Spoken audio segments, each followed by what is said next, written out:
Deborah Bwanga à Bali. Sia. En tout cas, nakala, mariage forcé ezalaki.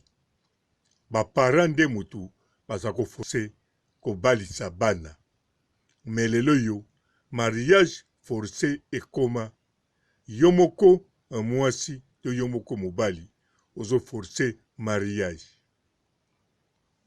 Deborah Bwanga, en tout cas, félicitations Nandenge au Bali. Ngana félicitaka batoyo babali. Na sepelaka te. Bino pe batoyo bo sepelaka soki mobali to mwasi a Bali un jour bokome mangambo. Deborah Bwanga, photo a pamba tango natali yango. Na bwaki miso na ba photo mwa ebele. En tout cas, na préféré natala ba photo ya matanga ya mama ami. Molimo na epe malakimia. Deborah Bwanga. En tout cas, mes sincères félicitations. Na félicité yo na motema moko ndengo Bali. Na félicité pe mobali na yo. Libala kitoko. Mende, ba photo na bino ezola kisake. En tout cas, Nzamba bate la bino. Na yebite 2 ans ya mariage soki boko chabi longi nini na kati ya ndako. Awa kaka mukola mariage na ba photo historique ya mariage tangu penza natali bilongi na bino. Natali etaleli. Nataleli ba poster na lobi batoyo. Baza nesengo basombi ndaku pe baza na souci balekisi bana na bango 10 po basomba ndaku ou bien nini. En tout cas, mes sincères félicitations lisusu Deborah Bwanga. Nzamba zala na bino. Tango mususu ezaka ba photo nde mutu ezako kosa. L'apparence trompe. Po et trompe pe na ndenga solo. Mbote ba papa, ba mama, ba ndeko. Mbote barando na barandonete. Mbote batoyo balingaka rando na ba oyo balingaka rando te. Mbote ba jeune garçon na ba jeune fille. Mbote bana mike na ba bébé. Mbote ba Sainte Anuarite, Sainte Thérèse, Sainte Ingrid Kabongo. Bandeko foko yeba ezali boy. Na mokili oyo tokoma lelo okoki kobala mwasi to kokobala mobali. En tout cas obali kaka pote osepeli na ye. Mais ose force kaka po kokovanda na ye okoko supporter ye. Mais problème ezate. Bolingo na kati ya couple eyaka nango tango mosusu na sima. Soki bomesani bolingo ekoya makasi. Même au forcer mariage yango olingi mutango pamba te oza na vie moko ya souffrance soko oza mwasi olobi te tika bazwanga charge to olobi age eza kokola tika na bala mbangu eza mabe te. Nyonso wana eza kaka libala. Ozali pe mobali ndenge moko olobi te ndeko mwasi oyo ata bota metika ataza na bana 5 6 esala eloko te provite nga na bala ata botelinga moko to mibale eza kaka bana naza pe na tina nazala na bana 10 te po ye aza deja na bana. Bolingo eyaka nango sima atoye kobalana na condition atolingi mutango na condition fulani. Ndenge moko pe soko ozwaki coup de foudre olangwaki mobali wana olangwaki mwasi wana bolingo pe ekoki nango kosila ata bobalani bosali feti ya ndenge na ndenge bokangisi foto na sourire na foto ya mariage eza kolakisa penza ke ba oyo balingana makasi bato na nzela bazotémoine te love na bango ezaka makasi banda balingana on dirait bayebana kala babota makala. Bolingo wana pe après 2 ans 3 ans ekoki kokoma ngai après 5 ans ekomi bololo pe bokabwani. Mais bolingo mususu pe bobandaki mobali yango za osepa na vraiment te amour ezalaki te mais ozako supporter kokovanda na ye okokozala na ye. Mwasi mususu pe ozako supporter te ozako supporter mais ozako linga ye penza te azaki penza sorte baso lingaka te me malembe kovanda na ye bolingo ekoko ya makasi koleka ondimi teke mwasi oyo vraiment naza komona ndenge wana lelo nalawuka ye mobali oyo naza komona ndenge wana lelo oyo nalawuka ye ezali normal yango wana Deborah Bwanga ndenge abali boye en tout cas faut koféliciter mpe kosambela nzambe asunga bango mpo sikoyo na bafoto eza kolakisa na baimage on dirait ezali mariage forcé ndenge ngai papa Robo namoneli foto pamba te nayebi ke bafoto ya mariage ntango batiaka sourire ezalaka forcé te ntango bazwaka foto miso ezalaka te on dirait bazolota surtout bazalaka conscient bazokangisa foto oyo souvenir ekotikala libela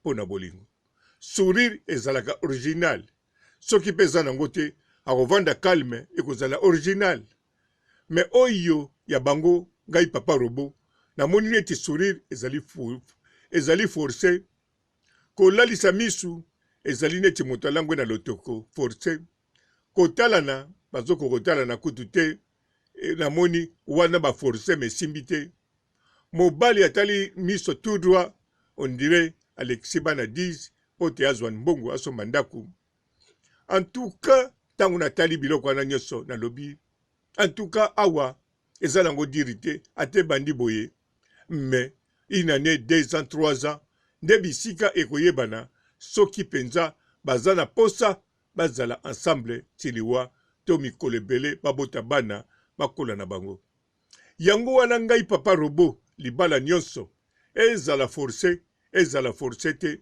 en tout cas na félicitaka po kaka eza libala po ezali bokoti na mondi moko ya kosakana te donc yo omesana kotambola yo moko sikoyo fo supporter botambolaka mibale bolalaka mibale bozwaka basolution mibale akomi neti lipasa na yo yango wana eza eloko aje te ezala mwasi ezala mobali ntango bobalani makambo ebele echanzaka na vie bokokozwa bakamarade ya sika to bokokokabwana bakamarade na bino bakala ezalaka na makambo ebele yango nga na felicitaka me eloko batindi moninga bali sepela en tout cas mpo na nga kinia parce que bisengo bakoyoka kuna na libala nga te muna koyoka yango bapasi bakoyoka kuna nga te muna koyoka yango alors nakosepela na nini mpo soki nasepeli bisengo bakomona bakokatela nga bilengi te bakopesanga ndambo ya bilengi te soki mpe bamoni pasi kuna ngai mpe juge na bango te naya kolukela bango solution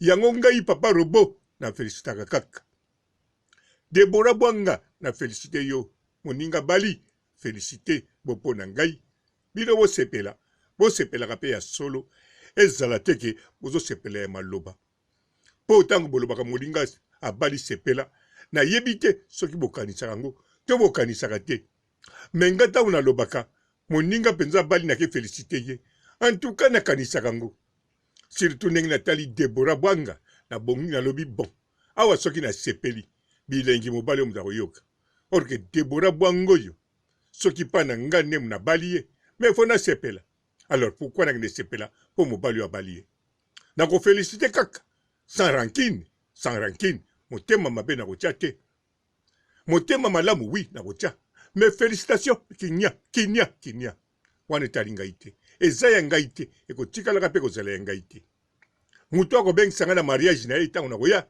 ntango nazofélicité ye nazoseka nazopia bango bakado aloba teke oyo namonaki papa Robo ayeki awa asepelaki ndenge tobalaki non na félicité bino ndenge bosali mariage mokumba wana ya bino moko parce que ezalaka na bonheur te eza mpe na mikakatano eza na makambo tu alors nga soki nasepeli na bonheur na yo bongo ntango kozwa makofi to makambo mosu ekoya nakosepela lisusu yango tika na félicité bino mpo oyo ekoya félicitation bino moko boluka yango bino moko bosepela nango soki mpe eya mabe en tout cas ebebeli bino me ngai te na soki si na ngai awa botikala malamu ciao.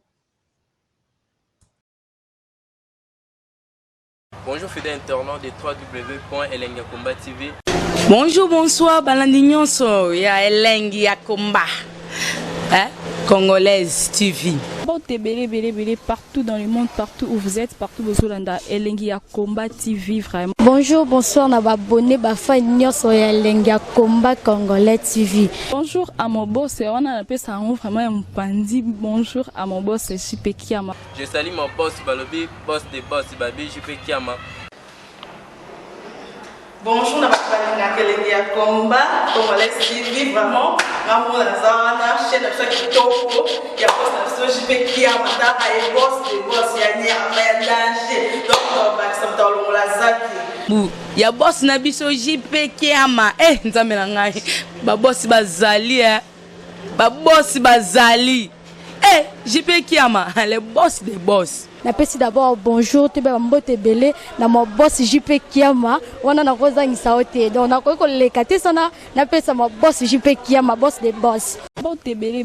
Partout dans le monde, partout où vous êtes, partout où vous êtes, Elengi ya Combat TV vraiment. Bonjour, bonsoir, na abonné bafa nyonso ya Elengi ya Combat Congolais TV. Bonjour à mon boss, on a appelé ça vraiment un pandi. Bonjour à mon boss, JP Kiama. Je salue mon boss Balobi, boss des boss Babi, JP Kiama. Bonjour, na Elengi ya Combat Congolais TV vraiment. Maman la zana, chaîne de chaque kitoko, ya boss na JP Kiama, ta ay boss des boss ya ni a danger. Donc ba ça dans la zaki. Ya boss na biso JP Kiama. Nzambe na ngai. Ba boss bazali ba boss bazali. JP Kiama, le boss des boss. Napesi d'abord bonjour, te ba mbote belé na mon boss JP Kiama, wana na kozangisa ote. Donc na ko lekate sana, napesa mon boss JP Kiama, boss des boss.